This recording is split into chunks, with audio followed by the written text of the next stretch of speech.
ఆమెని టచ్ చేసినా, ఆమెతో సెక్సువల్ ఇంటర్కోర్స్ చేసినా కానీ బండి సంజయ్కి చాలా స్ట్రైట్గా ఒకటే క్వశ్చన్ అండి. నీ కొడుకు నీకు ఎక్కడున్నాడో తెలియకపోతే దయచేసి హైకోర్టులో హెబియస్ కార్పస్ రిట్ ఫైల్ చేయండి.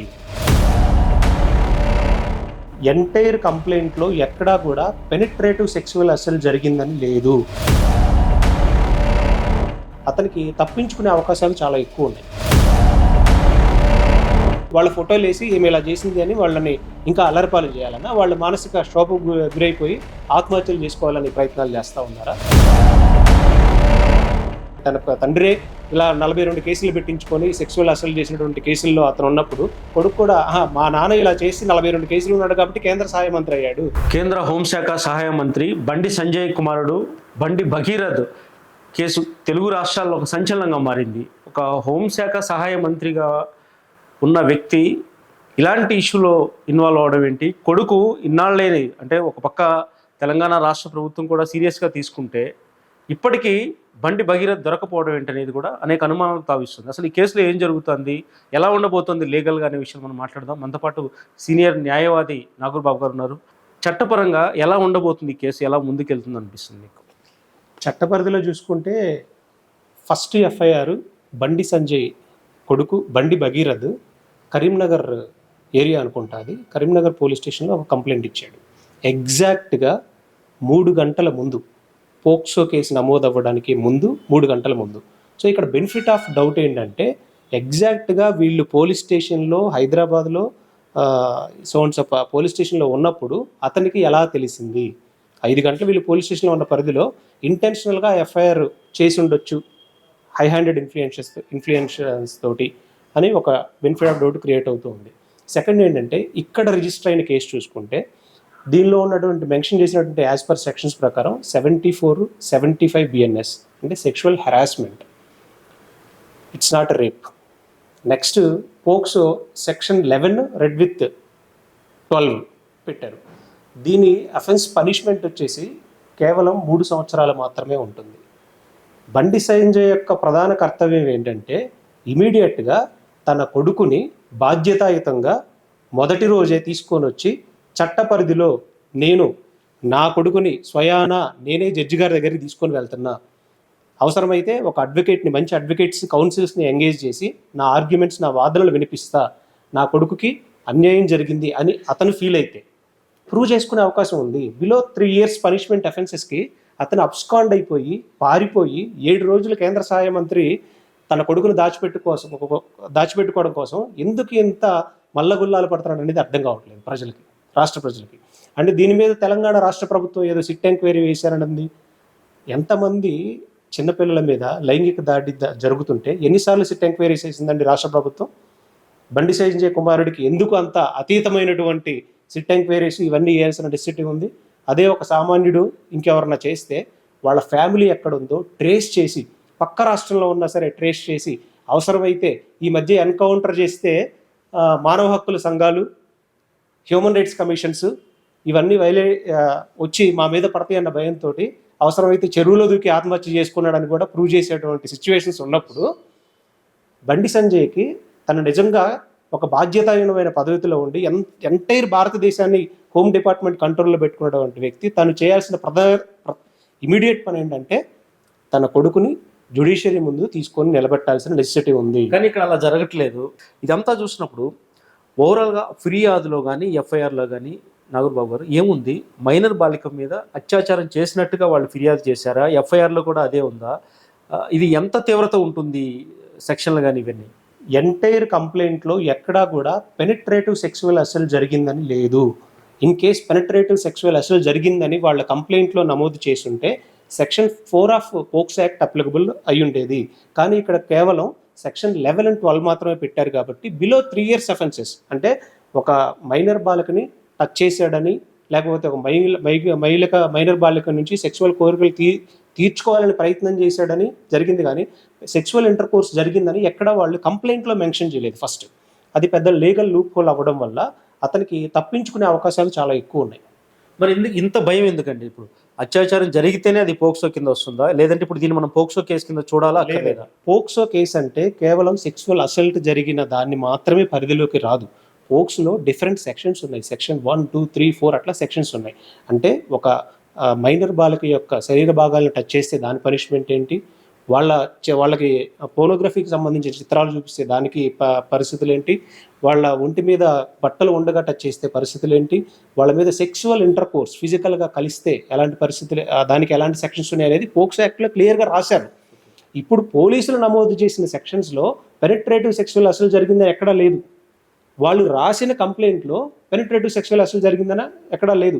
యాజ్ పర్ వీళ్ళు మెన్షన్ చేసిన సెక్షన్స్ ప్రకారం 3 years పనిష్మెంట్ మాత్రమే పడుతుంది. As per supreme court guide lines ప్రకారం అబోవ్ 7 years ఉంటేనే రిమాండ్ పంపించే అవకాశాలు ఉన్నాయి. మరి ఎందుకు ఇతను పారిపోతున్నాడు, ఎందుకు అంత భయం, ఎందుకు ఇంత హై హ్యాండెడ్గా దీన్ని డీల్ చేస్తూ ఉన్నారు? ఎలాగో బెయిల్ వస్తుందని తెలిసి కూడా ఎందుకు పారిపోవడం, ఈ హడావుడి ఎందుకు అంటారు? ఆల్వేస్లీ ఎందుకు అని అంటే అతను ఇంటెన్షనల్గా ఏదో తప్పు చేసి కప్పి పెడుతున్నాడు అన్న ఉద్దేశం ప్రజల్లో భావన ఇంకా కలిగే విధంగా చేస్తూ ఉన్నారు. ఈ కేసులో ఎలా ఉంటుంది చట్టపరంగా ముందుకు వెళ్తే? రేపు బెయిల్ మీద బయటకు వచ్చే అవకాశాలు ఉంటాయి, బెయిల్ వస్తే ఖచ్చితంగా. దీంతోపాటు ప్రధానంగా ఎంక్వైరీలో ఎలాంటి పద్ధతులు పాటిస్తారు? ఒకసారి పోక్సో కేసు నమోదైన తర్వాత అమ్మాయికి సంబంధించి వివరాలు ఎలా సేకరిస్తారు, స్టేట్మెంట్ ఎలా రికార్డ్ చేస్తారు, ఏ అంశాల మీద అమ్మాయి విషయంలో ముందుకెళ్తారు, అదేవిధంగా ఎవరైతే ఆరోపణలు ఎదుర్కొంటున్నారో బండి భగీరథ్ ఇతన్ని ఎలా విచారిస్తారు, ఎలా ఉండిపోతుందండి? సో అతనికి ఇప్పుడు మోస్ట్ ప్రాబబుల్లీ యాంటిసిపేటరీ బెయిల్ కోసం విశ్వ ప్రయత్నాలు చేస్తారు. విశ్వ ప్రయత్నాలు చేయాల్సిన అవసరం లేదు. వాళ్ళు చెప్పే ఆర్గ్యుమెంట్ చాలా సింపుల్గా ఉంటుంది. ఇప్పుడు అదే కేసు నేను వాదించినా సరే బిలో 3 years అఫెన్స్ కాబట్టి, పొలిటికల్గా కొంచెం వెండట్టా ఉన్నట్టు కనిపిస్తుంది కాబట్టి, కౌంటర్ ఎఫ్ఐఆర్ ఆల్రెడీ ముందుగా రిజిస్టర్ అయింది కాబట్టి బెయిల్ ఇవ్వమని ఏ అడ్వకేట్ అయినా ఆ కేసుని వాదిస్తాడు. సో పోక్సో డీల్ చేసే విధానం ఎలా ఉంటుంది అంటే ఆ అమ్మాయి యొక్క స్టేట్మెంట్ రికార్డ్ చేయాల్సిన బాధ్యత ఉంది. కేవలం లేడీ ఆఫీసర్స్ మాత్రమే ఆమెతో మాట్లాడేటువంటి ఇది ఉంటుంది. జ్యుడిషియల్ మేజిస్ట్రేట్ ముందు కానీ లేదా పర్సనల్గా తను తీసుకొని వెళ్ళి ఒక ఫ్రెండ్లీ నేచర్ తోటి ఎగ్జాక్ట్గా ఏం జరిగింది అండ్ ఎవిడెన్సెస్ మొత్తం కలెక్ట్ చేసి ప్రాపర్ విచారణ చేసి దానికి సంబంధించిన ఛార్జ్షీట్ ఫైల్ చేసే అవకాశాలు ఎక్కువగా ఉంటాయి. ఆ ఛార్జ్షీట్ని బేస్ చేసుకొని వాట్ ఎగ్జాక్ట్లీ హ్యాపెండ్ అనేది ఫైనల్ జడ్జిమెంట్ అనేది డిసైడ్ అవుతుంది. అండ్ వాళ్ళు కోర్టుకు వెళ్తారు, వాళ్ళు కూడా హైకోర్టులో క్వాష్ పిటిషన్స్ ఫైల్ చేస్తారు. ఇప్పటి వరకు బండి సంజయ్ మీదే 42 కేసులు ఉన్నాయి. ఏ ఒక్క కేసులో కూడా ఇంతవరకు గిల్టీ అని ప్రూవ్ అవ్వలేదు. మరి మన ప్రజలు ఎలా ఉన్నారంటే 42 కేసులు ఉన్నటువంటి బండి సంజయ్ లాంటి వాళ్ళని సెక్సువల్ అసల్ట్ కేసు కూడా అతని మీద ఉంది. అలాంటి వాళ్ళనే కేంద్ర సహాయ మంత్రిగా పెట్టినప్పుడు మరి కొడుకు కూడా అదే బాటలో నడుస్తాడు. కొన్ని వీడియోలు మనం చూస్తూ ఉన్నాం. ర్యాగింగ్ చేసినట్టు కొంతమందిని భయంకరంగా దాడి చేస్తూ కొడుతూ కొన్ని పార్టీస్లో తను చేసినటువంటి వ్యవహారాలన్నీ ఇప్పుడు బయటకు వస్తూ ఉన్నాయి. మరి తండ్రిని బట్టే తన కొడుకు పెరుగుతాడు. కానీ తన తండ్రే ఇలా 42 కేసులు పెట్టించుకొని సెక్సువల్ అసలు చేసినటువంటి కేసుల్లో అతను ఉన్నప్పుడు కొడుకు కూడా మా నాన్న ఇలా చేసి 42 కేసులు ఉన్నాడు కాబట్టి కేంద్ర సహాయ మంత్రి అయ్యాడు, నేను 42 దాటితే 42 కేసుల కన్నా ఎక్కువ చేస్తే నేను ఇంకా పెద్ద స్థాయికి వెళ్తాను, ఏముందిలే అనే భావన ఈ పెద్ద స్థాయి వాళ్ళ పిల్లల్లో, రాజకీయ నాయకుల పిల్లల్లో వస్తుంది. కాబట్టి అదేవిధంగా కూడా ఈ కేసులు డీల్ చేసేటువంటి ఆఫీసర్స్ కూడా వ్యవహరించడం చాలా బాధాకరంగా ఉంది. సామాన్యుడికి ఒక న్యాయం, ఆర్టికల్ 14 అనేది ఎప్పుడు వైలేట్ అవుతూనే ఉంది. సామాన్యుడికి ఒక న్యాయం, రాజకీయ నాయకులకి పిల్లలకి ఒక న్యాయం అన్నట్టుగా ప్రజలందరిలో ఒక భావన కలుగుతూ ఉంది. అంటే ఇద్దరి మధ్య సాన్నిహిత్యం ఉంటే, ఒకవేళ ఇష్టపూర్వకంగా వాళ్ళ మధ్య ఆ రిలేషన్ కానీ ఏవైతే పోక్సోలో కొన్ని ఆరోపణలు ఉన్నాయి అవన్నీ జరిగి ఉంటే ఈ కేసు ఏమన్నా ఇంకా తేలిపోయే అవకాశాలు ఉంటాయా? అయినప్పటికీ కూడా వదలరనే విషయాలు ముందుకెళ్తున్నాయి? లేదండి. ఎప్పుడైనా POCSO act, juvenile justice act ప్రకారం, పోక్సో యాక్ట్ ప్రకారం ఒక మహిళకి, ఒక పాపకి మెజారిటీ అనేది ఎప్పుడు వస్తుందండి? మైనారిటీ ఎప్పుడు తీరుతుంది? 18 సంవత్సరాల వయసు దాటితేనే. సో ఆమె కన్సర్న్ ఉన్నా, ఆమె ఏ విధంగా ప్రోత్సహించినా, ఆమె మామూలుగా పార్టీస్కి వెళ్ళినా, ఆమెని టచ్ చేసినా, ఆమెతో సెక్సువల్ ఇంటర్కోర్స్ చేసినా కానీ పోక్సో యాక్ట్ అప్లికబుల్ అవుతుంది. సో దానిలో ఎలాంటి ఇది ఉండదు. ఆమె అంటే ఆ వయసులో ఉన్నప్పుడు వాళ్ళకి ఏమీ తెలియకుండా మభ్యపెట్టి, ఇప్పుడు కొన్ని వీడియోస్ మనం అప్పుడప్పుడు చూస్తూ ఉంటాం, పక్క స్టేట్స్లో ఈ మధ్య వైరల్ అవుతూ ఉన్నాయి. చాక్లెట్ ఇప్పిస్తానని చెప్పి చిన్నపిల్లని తీసుకొని ఒక డంప్ యార్డ్లోకి తీసుకెళ్ళి అత్యాచారం చేసినటువంటి స్టూడెంట్, బికాజ్ వాళ్ళకి ఏం తెలియదు ఆ వయసులో. సో దాన్ని అవకాశంగా తీసుకొని మేజర్గా ఉన్నటువంటి వాళ్ళు సెక్సువల్ అసలు చేస్తామంటే మరి పనిష్మెంట్లో ఎందుకు మారుతుందండి? మారదు కదా. ఈ కేసులో విచారణ ఎలా ఉండబోతుంది అంటారు? నెక్స్ట్ ఇప్పుడు వీళ్ళు ఏం ప్రూవ్ చేసుకోవాలి? అమ్మాయి తరపు ఏవైతే ఆరోపణలు చేస్తున్నారో వాళ్ళు ఏ అంశాలు ప్రూవ్ చేయాల్సి వస్తుంది? అదేవిధంగా మాకు ఇందులో సంబంధం లేదు, మమ్మల్ని టార్గెట్ చేస్తున్నారని చెప్పడానికి భగీరథ్ ఏం ప్రూవ్ చేసుకోవాల్సి వస్తుంది? భగీరథ్ దగ్గర ఉన్నటువంటి ఎవిడెన్స్లు అన్నీ కూడా అతను ఈ ఫాస్ట్ ట్రాక్ కోర్టులో, పోక్సో కోర్టులో ట్రయల్ జరిగేటప్పుడు, ఇన్ కేసు ఇది ఫాస్ట్ ట్రాక్ కోర్టుకి వెళ్తే ట్రయల్ జరిగేటప్పుడు అతను కౌంటర్లో ప్రూవ్ చేసుకునే ఛాన్సెస్ ఉన్నాయి. అతని దగ్గర ఎవిడెన్స్ ఉన్నాయి. అండ్ వీళ్ళ సైడ్ ఇన్వెస్టిగేషన్ ఆఫీసర్కి ఎవిడెన్సెస్ ఏమున్నా సరే ఇవ్వాల్సిన బాధ్యత ఉంది.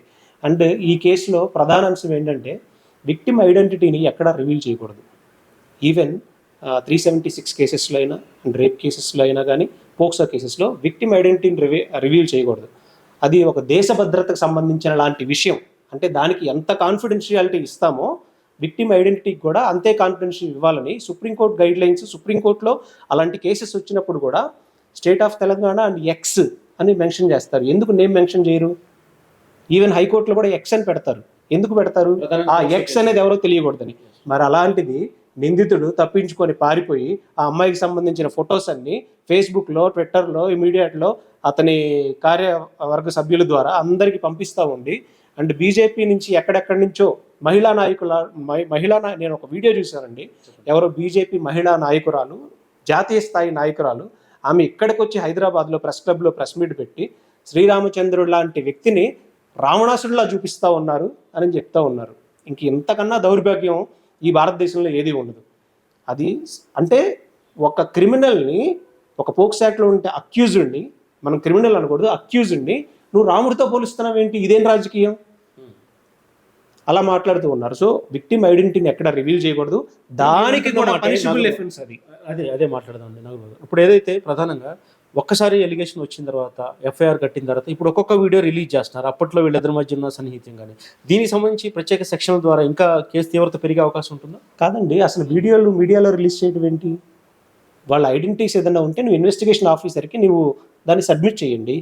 మీరు సిట్ ఎంక్వైరీ చేశారు కదా, మీరు కేంద్ర శాఖ అంతా మీ చేతిలోనే ఉంది కదా, ప్రాపర్ ఎవిడెన్సెస్ అన్ని సర్క్యులేట్ చేయండి. మీడియాకి ఇవ్వడం ఏంటి? మీడియాలో ఆమె ఐడెంటిటీని రివీల్ చేయడం ఏంటి? ఇంకా భద్రత మీరు ఏం కల్పిస్తున్నట్టు? మహిళలకు భద్రత ఏం కల్పిస్తున్నట్టు? వాళ్ళ ఫోటోలు వేసి ఏమి ఇలా చేసింది అని వాళ్ళని ఇంకా అల్లరిపాలు చేయాలన్నా, వాళ్ళు మానసిక క్షోభకు గురైపోయి ఆత్మహత్యలు చేసుకోవాలని ప్రయత్నాలు చేస్తూ ఉన్నారా? చట్టం ఏం చెప్తుంది? దాన్ని ఇంప్లిమెంట్ చేయాల్సినటువంటి మీరే అథారిటీస్ కళ్ళు మూసుకొని ఈరోజు ఉన్నాయి. ఒక 376 లాంటి కేసెస్లోనే విక్టిమ్ ఐడెంటిటీ రివీల్ చేయకూడదని కేసెస్ ఫైల్ అవుతున్నాయి ఐటీ యాక్ట్ కింద. మరి ఇంత ఓపెన్గా పబ్లిక్గా ఆమె ఫొటోస్ ఇవన్నీ రిలీజ్ చేస్తూ ఉంటే మరి దానికి సంబంధించిన సెక్షన్స్ మీద ఎందుకు యాక్షన్ తీసుకోవట్లేదు? ఎందుకు ఎఫ్ఐఆర్ చేయట్లేదు? ఎందుకు ఇవన్నీ అండర్ చేయట్లేదు? బండి సంజయ్కి చాలా స్ట్రైట్గా ఒకటే క్వశ్చన్ అండి. నీ కొడుకు నీకు ఎక్కడున్నాడో తెలియకపోతే దయచేసి హైకోర్టులో హెబియస్ కార్పస్ రిట్ ఫైల్ చేయండి.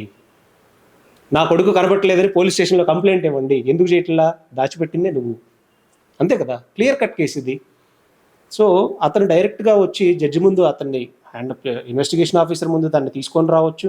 ఇప్పుడు అతన్ని ఏమి అందరిలా ట్రీట్ చేయాలి కదా. మామూలు వాళ్ళంటే అక్కడ తీసుకొని వచ్చి 4 పట్టా దెబ్బలు కొట్టడాలు, వాళ్ళని హెరాస్మెంట్లు చేయడాలు ఇవన్నీ చేస్తారు. మరి బండి సంజయ్ కొడుకు కదా, చెయ్యరు. ఒకవేళ తప్పు చేయకుండా ఉండుంటే తన కుమారుడు న్యాయం జరుగుతుంది. మరి ఎందుకు భయపడుతున్నాడో ఏకంగా కేంద్ర సహాయ మంత్రి అనే విమర్శలు అయితే వ్యక్తం అవుతున్నాయి. శేషు యూపీ దేశం, హైదరాబాద్.